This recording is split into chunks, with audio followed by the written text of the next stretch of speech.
You guessed it, we're renaming decimals. Now I know you're probably sick of me banging on about renaming. However, it is vital to be able to rename a number and to be able to see patterns in our maths. So, here are our tenths. I've got tenths here, I'm going to write in pencil. This is our tenth. And here are our hundredths. Now remember from our last video, we call them tenths, hints in the name, because there are 10 parts. We call these hundredths because there are 100 equal parts. We always compare our decimals to a whole number, all right? So our whole is broken into 10 equal parts. You can see that equals one whole. Here are our tenths. That equals one whole, and we broke it into 100 equal parts, hundredths. Decimals are always compared to our whole number. Now, let's compare two different decimals and let's help us rename them. Here is what we've got is 1/10. This is 10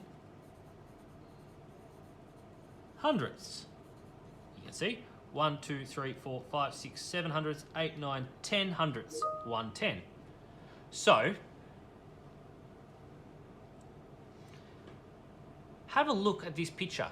Do they look the same to you? 1/10 is the same as 10 hundredths. We've just renamed it. So, on the sideline here, let me write. I can say 1/10 equals 10 hundredths. What if I had 2/10? How many hundredths would I have? Now you can try use your pattern knowledge, or I'll show you. Here's 2/10.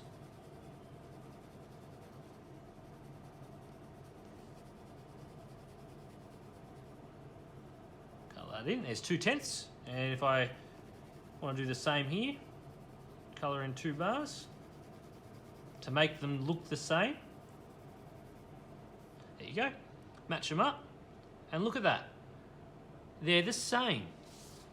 Side by side, they take up the same amount of room. So we know that 2/10 equals 20 hundredths.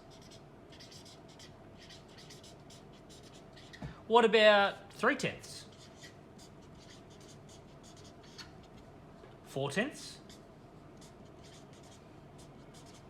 What about 10/10?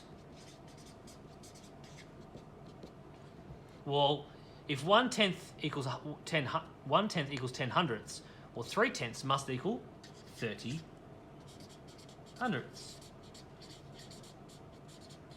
What about 4/10, 10/10, 7/10? I'm not going to solve them all for you. I want you to think. Have a go.